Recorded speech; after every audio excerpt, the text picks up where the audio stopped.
Welcome to Sober Talk. I'm Dennis and I have lived experience of alcohol.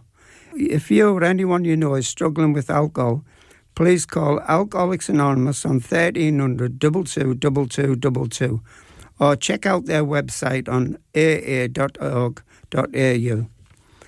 I'll just run through the preamble of Alcoholics Anonymous. Alcoholics Anonymous is a fellowship of men and women who share their experience, strength and hope with each other. They must solve their common problems and help others to recover from alcoholism. The only requirement for membership is a desire to stop drinking. There are no dues or fees for AA membership. We are self-supporting through our own contributions.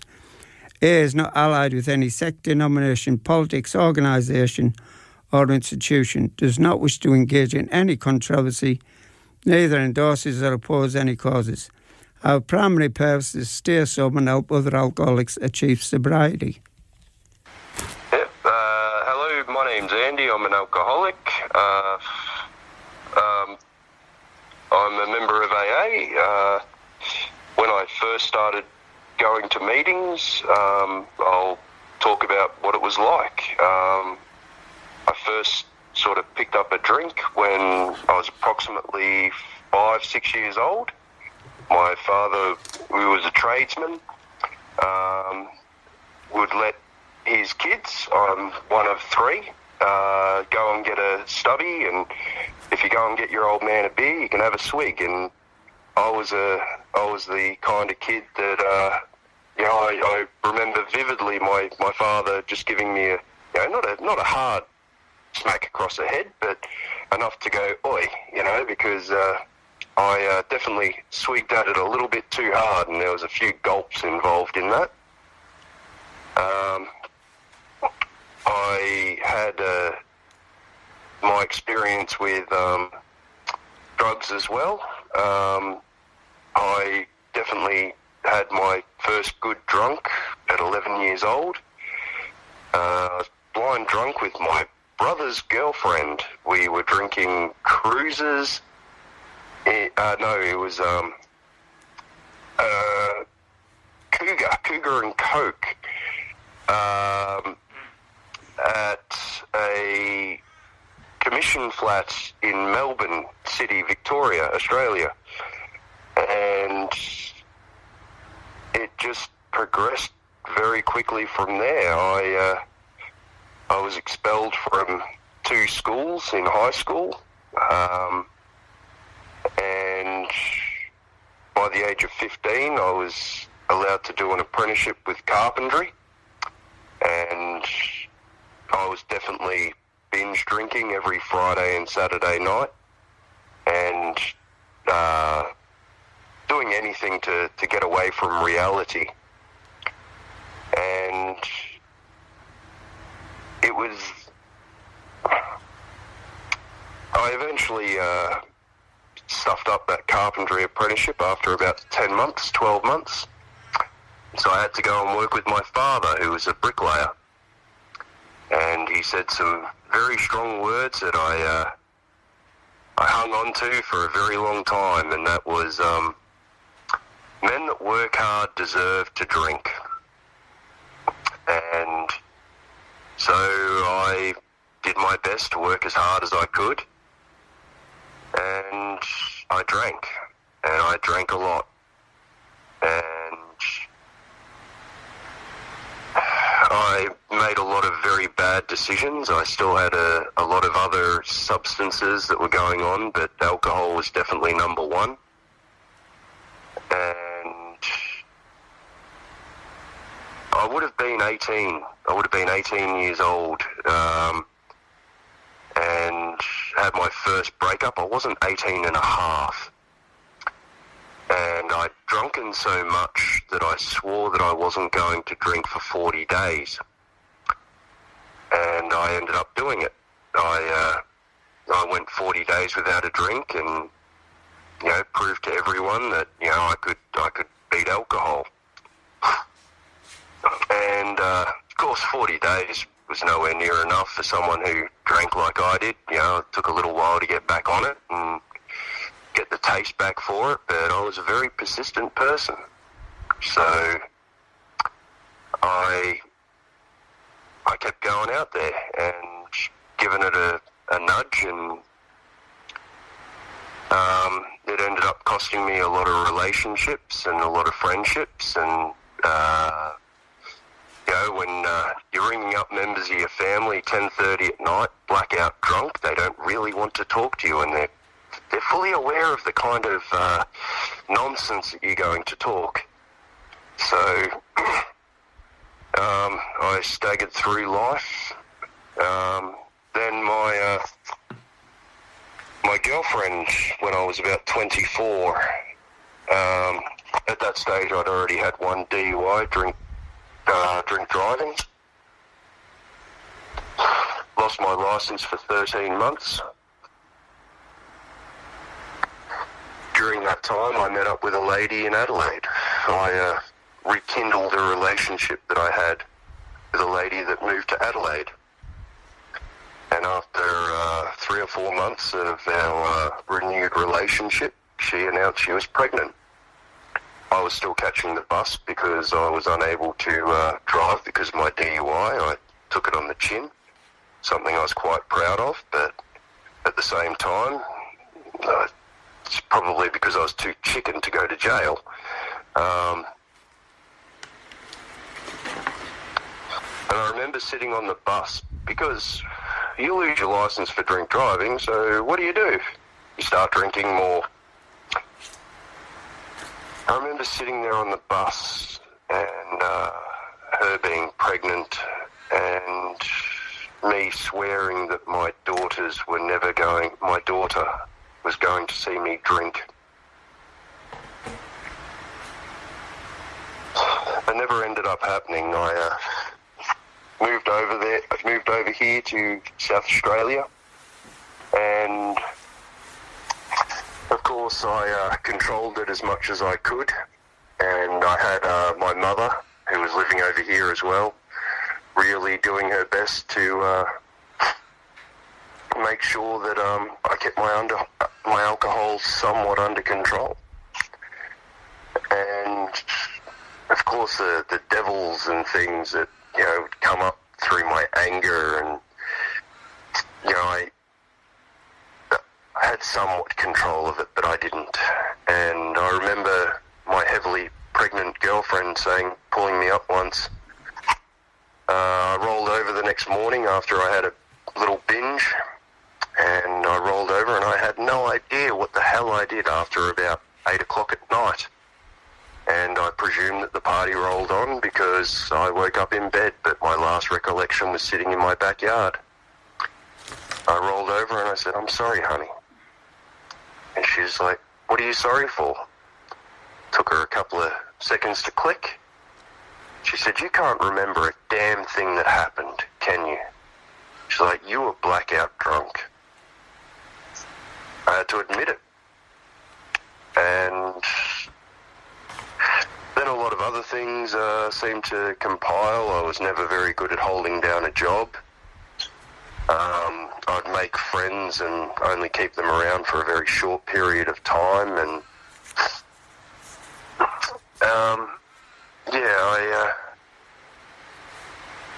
by the age of 28, I'd completely lost everything. And I was only allowed to see my daughters if I was sober. My mother wanted nothing to do with me. I'd already done one stint in a psychiatric ward for a fortnight and one rehab. And I was spent. It was 2 psychiatric wards, I should say. And the only way that my ex-girlfriend would let me see my daughters was if I was sober, and it was not something I could do. I knew that I couldn't do it alone, and I'd reached out to DASA and certain places. I'd already been to a rehabilitation centre in Melbourne, a private one. And I couldn't stop. I knew I couldn't. I was allowed to spend a week with my daughters, but I had to be sober. And I knew I couldn't do that. And I'd already heard of AA, and I'd heard some people had introduced me to it, my father, and certain people had mentioned AA. And I walked into my first meeting completely destroyed. I remember the night before, I had alcohol all throughout my friend's house that I was living at. And, you know, I had about 4 cases of beer. And the night before I went to a meeting, I was mucking around. I had a million things to do, and I had my first stubby at 10 o'clock at night. And I drank it down, and then I had about a mouthful, 2 mouthfuls out of the next beer, and I just tipped it down the sink. It was something I'd never done. You know, like I'd wake up the next morning, and I'd wake up and there were 2 or 3 stubbies, you know, amongst all the empties that still had, you know, 3/4 or half a stubby in them. And I was so ashamed of myself because I thought, well, Jesus, that could have given my liver more exercise. And it was the start of me rebuilding my life, and I ended up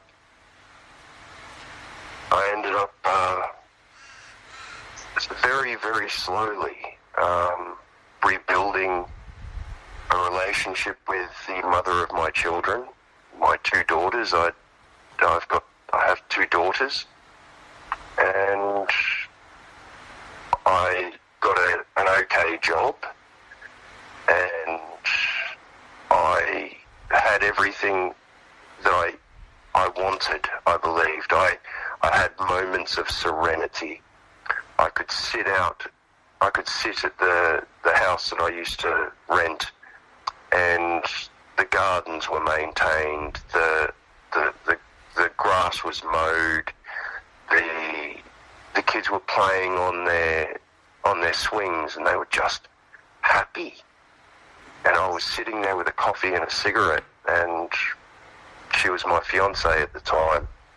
I ended up marrying the mother of my children, and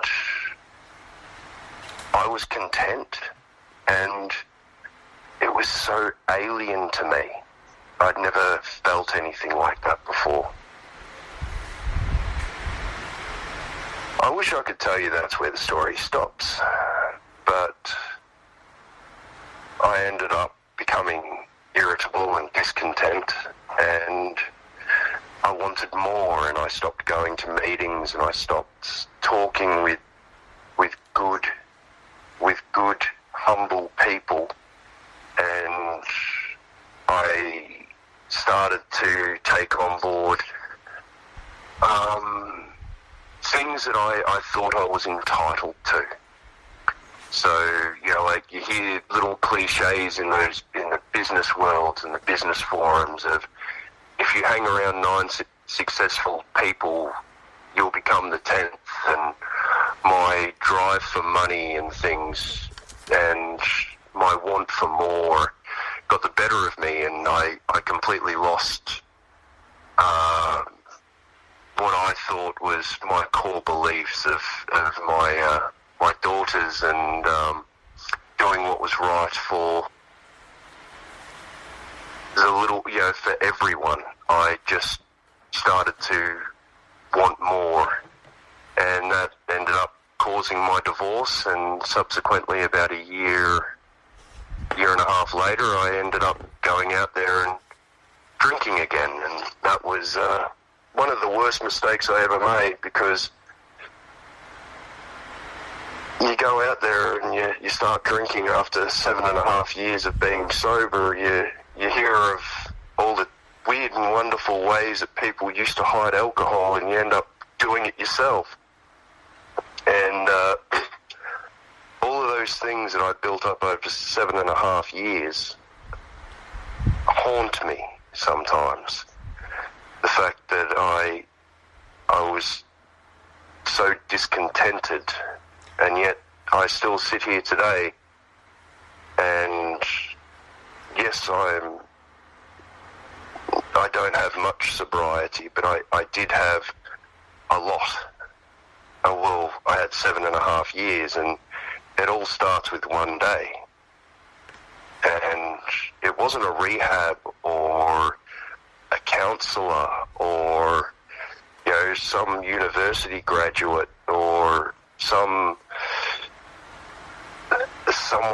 with 101 university degrees that got me sober. It was those gentlemen that are in the AA meetings with the dirt under their fingernails and 101 stories of the stupidity that they'd survived and the amazing things that they had seen. And you talk to some of these nurses and things about, you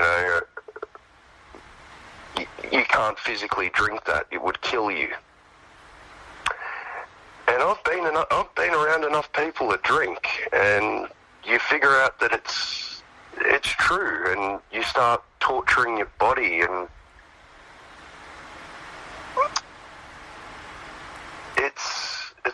it's a special kind of hell when you're an alcoholic and you know the right thing to do, and yet you still try to find an easier, softer way than not drinking. And I heard someone say just last night about non-alcoholic wine, and it's just, I can't touch that. I used to feel guilty when I had a good amount of sobriety up to drink the Bundaberg ginger beer out of those stubbies because they're reminiscent of beer stubby. And it's when you got to get sober, you give up 0.2% of your life. 2%. You give up 2% of your life, and you regain 98% of it, because that 2% of your life, you're obsessing about getting that next drink. And when you start to get a little bit of clarity in your life, you see that that's what happens, and you get clearer thoughts, and you start to see that, wow, my whole focus is pretty much no different than those people who are addicted to heroin. It's just, it's socially acceptable for me. Like, I live in Australia. We have a culture of, if you work hard, you deserve a beer. Or, I'm having a glass of wine to be social for this business deal. I am drinking because I feel sad. I am celebrating the fact that I got a promotion at work. There's a billion reasons to drink, a billion excuses to have a drink. But when it costs me way over half of my life, my sanity, my health, my dignity, my financials, it's my family, it's not worth the gamble. And I sit here and I can say that, but whether I walk the walk or talk the talk are two very different things. So I am choosing to go to AA so that I can have something that I know that works for me. And I still do talk to drug and alcohol counsellors and things like that, and I'm hoping in time I can work with people in addiction and people that have gone through traumas in their life. And a lot of people have said to me that they either go, yes, you should do it, or B, you are way too crazy for it. And And that's what happens to people when we go to hospital and we see someone on a gurney in the emergency room next to us, and they're shouting profanities, and you go, wow, I'm glad that's not me. But you forget that you were probably that guy 3 weeks ago or a month ago or a year ago that was in that blackout stage, that had done those things. And it's very hard for us to, it's very hard for me to work out when I'm at fault. And I know a lot of people have that problem, and it's your life's not going to be perfect when you stop drinking. There were a lot of times where I made a lot of bad choices, and I have done very silly things, but they were nowhere near as bad as when I had a belly full of booze and not thinking with my head. I was just doing my next impulse. I would strive to, someone would mention a day or two prior that they did something, and of course I would have to one-up them. And it's no way of living. If you have to be the loudest person in the room, were people really ever listening to you? And it's a very humbling program. And if anything that I've said today hits you in any way, then maybe you should think about coming to a meeting. And I'm sure you're not going to be in your Sunday best and cleanly shaven and thinking the world is roses. It's going to hit you hard, and it does hit all of us very hard. And we've seen I have personally seen many people not survive the alcoholism and drug abuse in general. It's a very hard thing to grapple with. But you do have people out there who will stand there and laugh with you at some of the silly things. Like, I would tell people some of the silly things that I've done, and they would just stand there and go, that is completely unbelievable, I do not believe it. And then I talk to certain members of AA, and I not only tell some people, not all people, but I talk to some people about where my train of thought was and all of that, and they can verbalise it better than I can. They can put the context around it. They can give a deeper meaning to it, and they can see through all of your garbage. And I am someone that needs that. And I'm a member of Alcoholics Anonymous, and I hope I will be a member for a while longer. But at the same time, I'm happy just not having a drink today and going to a meeting tonight. That's excellent, Andy. Very good. Thank you. You're doing really well there, mate. Thanks for the share. Yeah. And, it works if you work it. And if you have, as I say, if you've got a problem with alcohol, then just phone 1300 222222, and that'll get you in touch with the fellowship. So, great stuff. Thanks for taking the time out to share, and I'll speak to you in a second. We have local meetings for the full week in the local area. Monday's Gala meeting at 8 o'clock. Tuesday is Elizabeth East at 8 o'clock. Wednesday is Elizabeth East at 8 o'clock. Thursday is Two Wells at 8 o'clock. And Friday is Salisbury at 8 o'clock. There's a meeting at Daveron Park at 12 o'clock, and on Sunday there's a meeting in Salisbury at 7 o'clock, and many other meetings in the area. For details of your local meetings, please phone 1300 22 22 22. And once again, if anyone you know is struggling with alcohol issues, please call Alcoholics Anonymous on 1300 22 22 22. The website is aaSouthAustralia.org.au.